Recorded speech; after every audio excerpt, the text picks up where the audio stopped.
2 Timóteo capítulo 1. 2 Timóteo capítulo 1. Deixa aberto aí um pouquinho.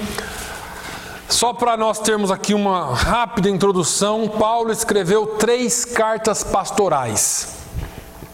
1 e 2 Timóteo e Tito. Quando Paulo escreveu 1 Timóteo e Tito, ele estava solto, ele estava livre, ele gozava de liberdade. E quando nós gozamos de liberdade, a nossa visão da vida é uma. Quando nós somos restringidos da nossa liberdade, e principalmente quando nós estamos em face ou próximos à morte, a nossa visão da vida é outra. Quem está pronto para morrer, ou quem está prestes a morrer, vê a vida de forma diferente, entende a vida de forma diferente, vive de forma diferente, e assim por diante. Nesta segunda epístola do apóstolo Paulo a Timóteo, ele estava preso, próximo da sua morte. Ele escreve o final dessa epístola dizendo: olha, eu já estou sendo oferecido como libação, combati o bom combate, acabei a carreira, guardei a fé. Já havia lhe sido anunciado que ele ia morrer. Portanto, a visão dele agora é um pouco mais estreita, um pouco mais diferente daquilo que ele havia falado nas suas outras 2 cartas pastorais. Essa, portanto, é a última das suas cartas, a última das cartas pastorais e das epístolas, e ela contém, irmãos, ensinamentos muito úteis para a nossa vida cristã.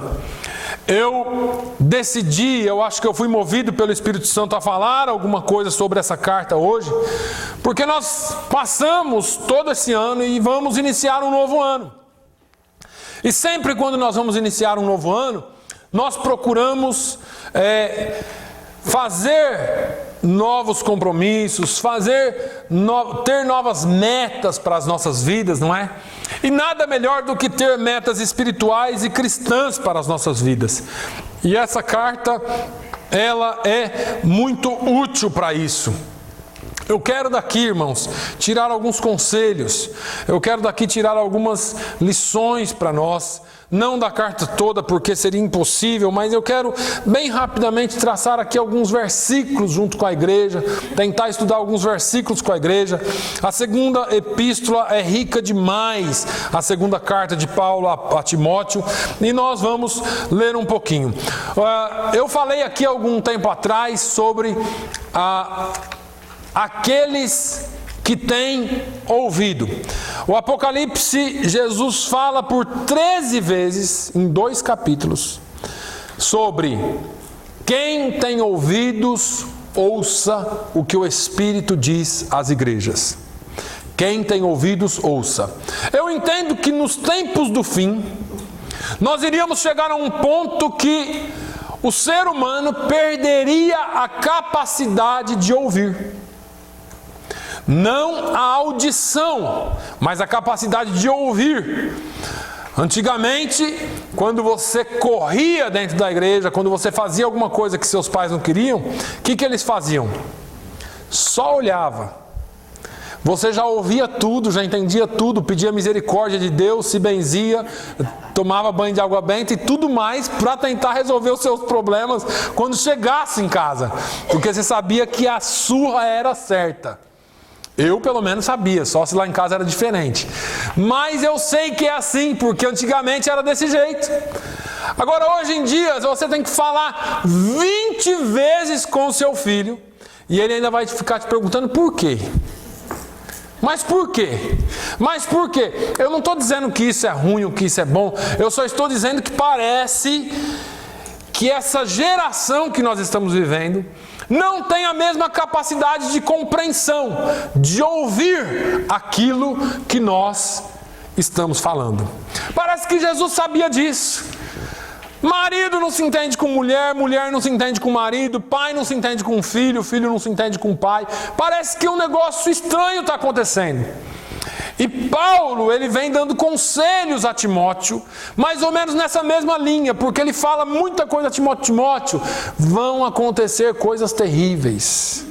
Timóteo, você vai viver num tempo difícil, o tempo do fim não será fácil, os últimos dias não serão nada fáceis para você. Agora, nós sempre olhamos Timóteo com um olhar romântico, né? Timóteo foi o pupilo de Paulo. Timóteo foi o moço de Paulo, o menino que Paulo pegou lá e carregou com ele. Ele tinha um bom testemunho, a igreja dava bom testemunho dele, as pessoas davam bom testemunho dele. Ele vinha de uma família evangélica. Paulo logo pegou ele, circuncidou para não ter problema naqueles lugares judaicos onde eles iam, e falou assim: Timóteo, é um negócio aqui agora, você vai aprender comigo, vai andar comigo, caminhar comigo. Paulo já tinha se decepcionado com outros, com João Marcos e com outros, mas Paulo agora tinha um moço, e nós olhamos Timóteo como alguém muito, muito, muito bom. E era. Só que Paulo, ele apertou muito o jovem Timóteo. Ele apertou muito o jovem Timóteo. Eu me lembro, nós tínhamos um moço, e eu falei assim para ele, falei assim: você quer ser meu Timóteo? E ele falou assim: quero. Eu falei: você vai aguentar ser meu Timóteo? Porque Paulo não alisou Timóteo. Paulo foi duro com Timóteo. E aí, eu tento sempre, quando eu leio a Bíblia, entender as coisas da forma como talvez Paulo, ou como o escritor tentava falar. Então vamos lá. O primeiro dos conselhos que eu quero trazer para a igreja, para esse próximo ano, o primeiro dos conselhos que eu quero trazer para esse próximo ano que vai se iniciar, sabendo que hoje é o último domingo do ano, que hoje é o último dia que nós nos reunimos antes do ano novo, está no versículo de número 5, de 2 Timóteo capítulo 1.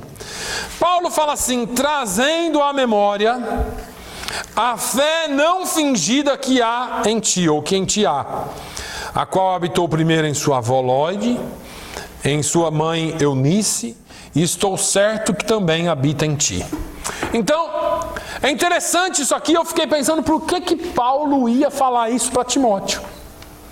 Porque nós lemos isso e parece até muito bonito, mas eu fico vendo aqui Paulo falando para Timóteo: Timóteo, traz a fé não fingida que há em ti, que habitou primeiro na tua avó, depois na tua mãe, e que também habita em ti. Ele fala que habita em ti 2 vezes. Deixa eu dizer uma coisa. Primeiro, ele fala de uma fé não fingida, porque ele sabia que nos últimos tempos ia haver uma fé fingida. Existe a fé não fingida e existe a fé fingida. E eu acho interessante porque nós estamos vivendo nos dias em que a fé fingida parece sobrepor a fé não fingida. A fé fingida parece sobrepor a fé não fingida. Então nós vemos pessoas vivendo uma fé, e eu sempre falo aqui, irmãos, não existe super crente, não existe super homem e super mulher ou mulher maravilha dentro da igreja. A igreja é feita de seres humanos, todos com problemas. Se você quiser a igreja perfeita, vai ser difícil achar aqui na terra. E eu falei esses dias e brinquei: se você achar a igreja perfeita, não vá para lá, porque você vai estragar a igreja. Porque a igreja perfeita é só no céu. Nós temos uma igreja cheia de problemas e pessoas problemáticas. Jesus disse que o médico não vem para os sãos, mas vem para os doentes, vem para os necessitados. Então não espere chegar na igreja e encontrar um monte de anjinho sentado com as asinhas abanando e a auréolazinha de anjo, de santo, porque não existe. Nós somos humanos e, como seres humanos, fadados ao sofrimento, fadados ao pecado, mas somos livres e justificados pelo sangue de Jesus. O que importa em nós é uma fé não fingida. E o que é essa fé não fingida, pastor? É uma fé que sobrepõe todas as barreiras. Como que é esse negócio? Eu já citei para os irmãos aqui algumas pessoas na Bíblia que tiveram a coragem de demonstrar a sua fé não fingida. A fé não fingida é aquela que você não teme as coisas a despeito de quem você é. Vou traduzir para você. Lembra de um homem? Como que é o nome daquele homem que duvida de tudo mesmo? Tomé, né? Todo mundo conhece o tal do Tomé. E o Tomé, ele é falado como aquele sem fé, aquele que duvida. Mas Tomé é alguém que deve ser admirado pela sua fé. Tomé, ele chega num dia numa reunião, e o pessoal fala assim: "Ê, Tomé, perdeu sua bênção." Ele falou: "Por quê?" "Rapaz, Jesus esteve aqui, você não estava." "Não, eu não acredito." "Não, rapaz, você não estava aqui, Jesus veio." "Não acredito." Olha só a coragem desse sujeito. Olha a fé desse sujeito. Se fosse um crente canela de fogo, o que ele fazia? Como seria? Qual é a diferença de um crente baseado na sua fé e aquele que vive pela fé dos outros? Tomé, ele correu o risco de ser expulso do grupo, irmãos, por causa da sua sinceridade. Fé não fingida. Fé não fingida. Eu sou sincero em dizer que eu não creio. Eu sou sincero em dizer que eu estou com problemas. Eu sou sincero em dizer que as coisas não estão tão bem assim. Mas tem uma coisa: eu continuo na presença de Deus. A grande diferença da fé fingida para a fé não fingida é você estar sempre na vitória. É você estar sempre no bem bom. É você estar sempre gozando das bênçãos do Altíssimo. É você estar sempre tudo muito bem. E nós sabemos que, como seres humanos, nós passamos por tribulações. E eu não estou dizendo que você não tem que estar bem. Eu não estou dizendo que você não vence tudo. Eu não estou dizendo que você não vai ter todas as bênçãos do Pai. Eu estou dizendo para você que a melhor coisa é a fé não fingida. Eu creio que Deus vai fazer porque Deus vai fazer. E quando Deus não faz? Parece que essa é uma mensagem repetitiva na palavra de Deus. Paulo vem falando: olha, Timóteo, você não pode ter uma fé fingida. Quando as coisas estiverem difíceis, você tem que reconhecer a dificuldade delas, mas ainda assim você tem que continuar crendo que Ele é poderoso. Timóteo, você não pode pensar que as coisas são um mar de rosa, que a vida é só vitória. Não, você precisa viver uma fé não fingida. E eu sei que essa fé está em ti.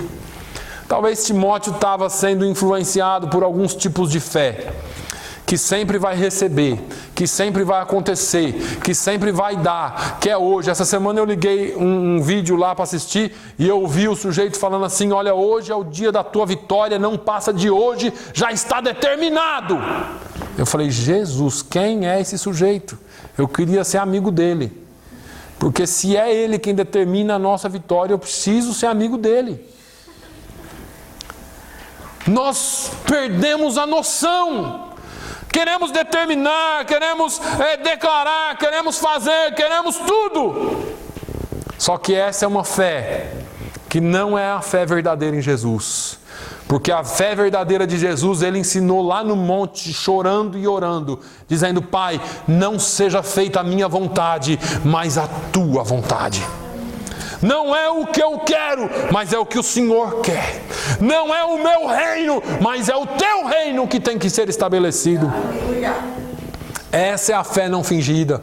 Agora, ele diz assim: olha, habitou primeiro na sua mãe, na sua avó, e também na sua mãe.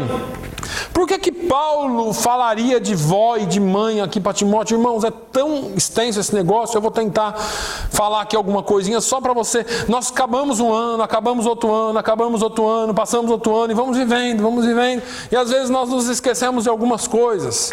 Eu me lembro de Samuel pegando uma pedra, colocando aquela pedra e dizendo Ebenezer, que significa pedra de socorro.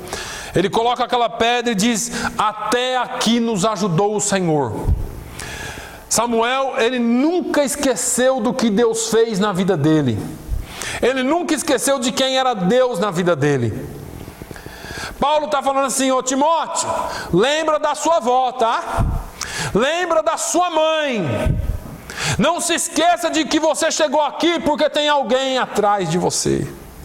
Porque alguma coisa aconteceu antes, porque Deus foi bondoso antes com você.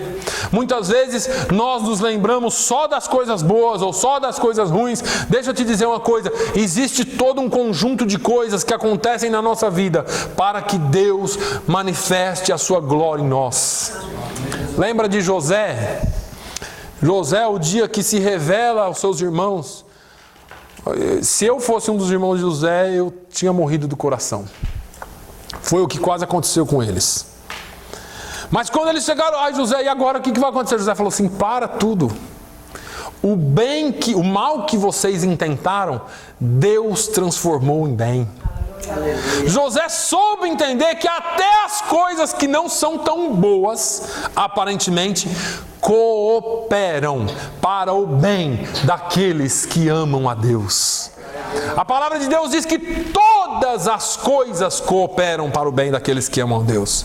Será que tem alguém no seu passado? Será que tem alguma coisa que aconteceu esse ano? Será que alguém nesse ano? Será que alguém no ano passado, alguns anos atrás, te ajudou de alguma forma? Ou foi bênção de Deus na sua vida, mesmo que aparentemente mal naquele instante, para que você chegasse onde você chegou aqui?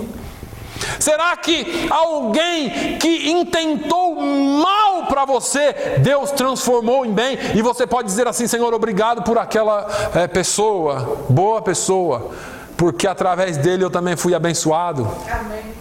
Será que você pode dizer isso? Paulo está falando para Timóteo: Timóteo, não esquece da sua avó, não esquece da sua mãe, não esquece da fé que havia nelas e que agora há em ti. Paulo, ele fala duas vezes no mesmo versículo, trazendo à memória a fé não fingida que em ti há, que habitou primeiro na sua avó, depois na sua mãe, e estou certo que também habita em ti. Timóteo, não faz das coisas assim tudo uma ilusão não, viu Timóteo? Não é porque você é crente, não é porque você é pastor que você vai fazer as coisas assim, sabe? Pensando que vai ser tudo feito de acordo com o que você fala. Não, a fé não fingida, ela é diferente. Está difícil, mas eu estou com Ele e Ele está comigo. Está complicado, deu errado, Ele continua comigo. Deu certo, é por causa dEle. Está todo mundo ao contrário, mas eu estou com a fé não fingida. Ei, irmãos, a gente vê cada coisa. Um dia desses o Murilo estava dividindo comigo alguns vídeos lá, mostrando alguns vídeos sobre algumas coisas que acontecem no meio chamado evangélico brasileiro que dá nojo. É miséria, é uma fé fingida, é uma fé que beneficia só uma classe de pessoas, é uma fé que não alcança a todos, é uma fé que não é uma fé em Deus.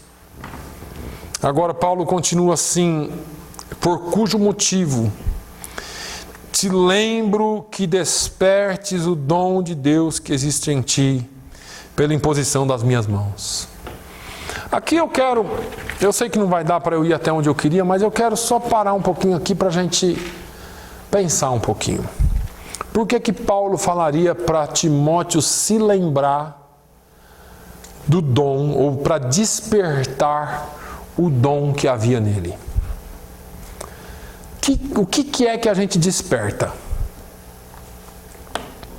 O que está dormindo. Certo? Despertamos o que dormem. A Bíblia fala, desperta tu que dormes. Nós passamos ano após ano, e eu disse aqui, às vezes a gente fala assim, não, esse ano vai ser só vitória, esse ano eu vou arrebentar, vou atropelar o Satanás, eu vou isso, eu vou aquilo, esse ano eu vou orar mais, esse ano nós vamos fazer isso, vamos fazer aquilo. Promessas, promessas, promessas e mais promessas.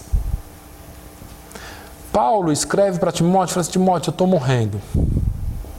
Eu vou morrer logo, talvez amanhã, ou talvez a semana que vem, não sei. Deixa eu te falar uma coisa. Nós oramos, nós impusemos as mãos sobre a sua vida. E ministramos, o Espírito Santo me revelou um dom em você. E esse dom foi ministrado sobre a sua vida. Esse dom está em ti. Deus te deu. Mas está dormindo. Você não tem usado o dom que Deus te deu. Quanto tempo faz que você não usa o dom que Deus te deu? O que é que está te impedindo de usar o dom que Deus te deu? O que é que te impede de ser mais ativo na obra de Deus? O que é que te impede de fazer aquilo que Deus te chamou para fazer? Paulo está dizendo, Timóteo, desperta o dom de Deus que existe em ti. Você pode ser pastor, você pode ser obreiro, você pode ser quem você for, mas existe um dom aí em você que está adormecido. E eu quero que você se lembre que Deus está às portas e Ele quer que você desperte o dom que há em ti. Ele quer que você seja ativo, Ele quer que você dê um chacoalhão, que você ponha o despertador para despertar e que você faça algo para Deus, ao invés de fazer só para você. Somos egoístas e pensamos em nós, o que é que eu vou ter, o que é que eu vou fazer, mas a Bíblia, a palavra de Deus está dizendo hoje, desperta o dom de Deus que há em ti. Use aquilo que Deus te deu, já é seu. Deus dá dom e não lança em rosto. E aquilo que Ele te deu, Ele quer usar, irmãos. Sabe por que às vezes nós ficamos tão parados? Porque nós desacreditamos de que Deus pode fazer. Ah, meu Deus, foi dado um dom por imposição de mãos. E você não tem usado, Timóteo. Esse dom está parado em você. E aí vem a palavra, uma das palavras mais fortes que a Bíblia fala.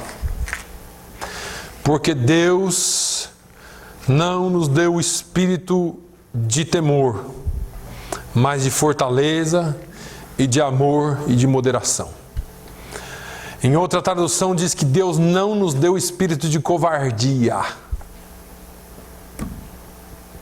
Timóteo, você tem um dom, a sua fé é boa, estava na sua mãe, estava na sua avó, você tem fé, você é salvo, fé não fingida, é verdadeira. Você tem um dom, mas você não tem usado esse dom porque você é covarde. Eu não vejo outra razão pela qual Paulo escreveria a Timóteo dizendo para ele que Deus não deu o espírito de temor. Timóteo, você anda meio com medo das coisas. Parece que o mundo te amedrontou um pouco. O que será que vai acontecer? Mas será como é que vão olhar para mim? O que é que vão pensar de mim? O que é que vão falar de mim? Deixa eu te fazer mudar um pouco a perspectiva para você entender melhor. O que é que Deus pensa de você? O que é que Deus fala de você? O que é que Deus imagina a seu respeito? Sabendo que você tem enterrado um dom e que você tem se acovardado diante das situações da vida para não fazer a obra dele direito. Pastor, antigamente era... Nossa... Eu passava e até minha sombra curava, que nem a de Paulo. Antigamente eu estendia a mão, caía um monte de endemoniado, eu ia lá, expulsava o demônio de todo mundo, era todo mundo liberto. Antigamente eu orava 12 horas por dia. Antigamente. E hoje? O que é que você tem feito na obra de Deus? Porque Deus não nos deu espírito de covardia. Deus não nos deu espírito de temor. O que é que tem parado a obra de Deus na sua vida? O que é que tem sido o agente de Satanás para parar a obra de Deus na sua vida? Porque Deus não nos deu o espírito de covardia, de temor. Me faz lembrar aquela mulher lá que tomou uma decisão baseada na sua fé e falou: eu não vou fazer tal e tal coisa. Vai ser presa. Deus não me deu o espírito de covardia, eu não vou fazer, e acabou. Foi para a cadeia. Deus não me deu o espírito de temor. Eu vou para a cadeia, mas a minha fé não é fingida. Eu não digo que sou uma coisa e não sou. Eu não falo que temo e não temo. Eu não falo que faço e não faço. Não, Deus me deu um espírito não só de temor, mas de fortaleza. Deus não me deu espírito de temor, me deu espírito de fortaleza, de amor e de moderação. Isso aqui é muito sério, irmãos. Porque ao mesmo tempo que você não tem temor, você faz as coisas com fortaleza, sabendo que foi Deus quem te deu e que Ele é na sua vida. Mas ao mesmo tempo você tem amor pelas almas. Você não sai por aí quebrando as costas de todos os ossos de todo mundo. E Deus te deu também um espírito de moderação. Timóteo, olha, você não precisa ter medo de fazer as coisas, você não precisa ser covarde. Mas quando você for fazer, você precisa ser firme naquilo que você fizer, mas você tem que ter amor e você tem que ter moderação. Em outras palavras, Paulo estava falando assim: você pode bater, mas assopra também, tá? Negócio só de bater não dá muito certo, porque as pessoas pegam aversão. Então você pode bater, mas assopra também. Isso é para todos nós. Quais são os seus planos para o próximo ano? Ah, pastor, eu quero fazer isso, eu quero fazer isso. Incluiu alguma coisa na obra de Deus? Será que o seu dom você incluiu? Ou será que ele está tão enterrado e tão adormecido que você deixou ele de lado? Os projetos para o próximo ano são só eu. Minha casa, minha empresa, meu trabalho, meu isso, minhas férias, meu isso, meu aquilo, tudo meu e eu. E o dom de Deus que há em ti? O que é que você tem pedido para Deus para usar na sua vida? Ou o que é que Deus tem te dado para que você seja usado e você não tem usado? Palavra difícil, né? Para fim de ano, início do outro, né? Esse pastor também não tem jeito. Mas, irmãos, antes de Deus falar com você, Deus falou comigo. Tem umas 3, 4 semanas que Deus vem me falando isso. Desperta o dom de Deus que há em ti. Eu não te dei espírito de covardia, de temor, mas eu te dei espírito de fortaleza, amor e moderação. Essa palavra ela veio falando comigo, já não é de hoje. E às vezes a gente fica... Vai ser duro demais. Vai ser difícil demais. E nós esquecemos de que Ele é Deus conosco.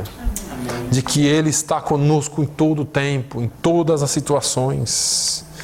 Portanto, não te envergonhes do testemunho do nosso Senhor. Paulo estava falando assim: ô Timóteo, você anda meio esquisito aí, Timóteo. Você está meio amedrontado. Você está meio covarde. Você não tem que se envergonhar do evangelho, não. Mas Paulo, olha tudo que esses crentes estão fazendo. Bom, ter vergonha de evangélico de vez em quando eu também tenho. De evangélico. Do evangelho, não. Evangélico faz umas coisas, irmão. Tem hora que dá vergonha de dizer que é evangélico. Quem aqui nunca teve? Porque só fazem atrapalhada. É gente pulando em piscina de cima do púlpito, já falei aqui, né? É gente fazendo umas trapalhadas, e aí o povo fala assim, você é evangélico? Você é daquela igreja lá que faz isso? Você é daquela igreja que faz aquilo? E você vai vendo as trapalhadas que o povo faz. Isso aí dentro da igreja e fora da igreja. Ah, você também é evangélico? O pastor foi comprar um material, uma caixa de prego num depósito de material de construção. E quando ele foi entrando, disse que o dono estava no balcão assim mais bravo. Estava xingando tudo quanto é nome bonito que você possa imaginar e aqueles que você nem sabe que existe. Aquele infeliz, aquele miserável, todos os nomes bonitos que a gente imagina. E aí o pastor entrou assim, ficou meio esquisito, porque o homem não parava de xingar. Aí disse que o homem falou, pois não. Ele falou assim, me dá uma caixa de prego, número tal. Ele falou, tá bom. Virou as costas, vai buscar a caixa de prego e saiu. Só podia ser pastor, aquela miséria daquele homem, que isso, xingando. Aí o pastor falou, deixa eu ficar quietinho aqui, esse sujeito não pode nem saber que eu sou crente, né? Porque ele já está com tanto ódio de crente. Diz que quando o homem vem voltando com a caixa de prego, ele olha para trás, vem entrando uma irmã da igreja dele. Ele falou, agora lascou, porque a irmã vai me cumprimentar aqui. Diz que o homem chega e a irmã chega junto, pastor, paz do Senhor. Aí o homem olhou para ele e falou, o senhor é pastor? Ele falou, sou, mas eu pago. Sou, mas eu pago direitinho. Aquele miserável, aquele fulano lá que o senhor está falando que não pagou, ele pode ser tudo isso. Eu não. Eu sou honesto. E aí diz, não, desculpa, é que o sujeito não paga. Não, o senhor está coberto de razão. Mas eu sou honesto. Eu vou pagar a caixa de prego, fico tranquilo. Mas essa é a visão que algumas pessoas têm, ou uma grande parte das pessoas tem de crente. Não é bom pagador, não é pessoa boa, não é uma pessoa honesta, não é... E assim a gente vai, irmãos. Deixa eu falar uma coisa para vocês. A nossa fé tem que ser não fingida. E nós não podemos nos envergonhar do Evangelho. Paulo falou assim, eu não me envergonho do Evangelho. Porque o Evangelho é poder de Deus para a salvação. O Evangelho continua sendo poder de Deus para a salvação. Por isso que nós não nos envergonhamos do testemunho do nosso Senhor. Nem de mim, por favor, não se envergonhe do pastor, que sou prisioneiro seu, antes participa das aflições do Evangelho segundo o poder de Deus. Eu vou terminar por aqui, porque eu já falei sobre isso com os irmãos. Paulo fala assim, sofre, pois, comigo as aflições, né? Isso não é o Evangelho de hoje. O Evangelho de hoje é vem e pare de sofrer. O Evangelho de hoje é o Evangelho só de bênçãos, é o Evangelho só de vitória, é o Evangelho só de que Deus vai te dar, eu determino a tua bênção, eu determino a tua vitória. Esse ano seu você vai vir aqui, agora no dia 31 nós vamos fazer a campanha da entrega e você vai entregar tudo que você tem e Deus vai te abençoar o ano que vem. Não ouvi nenhum amém, irmão. Que história que é essa? É esse evangelho que estão pregando por aí. Pois é, o evangelho que eles estão pregando por aí. Agora o evangelho de Jesus não é esse. O evangelho de Jesus é outro. E Paulo fala dessa fé não fingida, você nunca se envergonhe. Ao contrário, desperta o dom de Deus que há em ti. E lá na frente ele fala assim, instes e pregue a tempo e fora de tempo. Não tenha vergonha, sofre comigo. Por quê, Paulo? Porque para quem prega a verdade, para quem vive fé não fingida, para quem não tem vergonha, não tem medo, não é covarde, vão existir aflições. Mas ele diz que você não pode ter espírito de covardia. Eu concluo dizendo, tem de bom ânimo. No mundo tereis aflições. Isso Jesus está falando para os discípulos. Só para quem é discípulo ouve isso agora. No mundo tereis aflições, mas tem de bom ânimo. Eu venci o mundo. Se Jesus venceu, irmãos, e se você é discípulo dele, você é mais do que vencedor. Amém? Nesse ano que se inicia, não se envergonhe do Evangelho. Desperta o dom que há em ti. Não seja covarde. Não seja covarde. Desperta o dom que é em ti. Faça alguma coisa para Deus.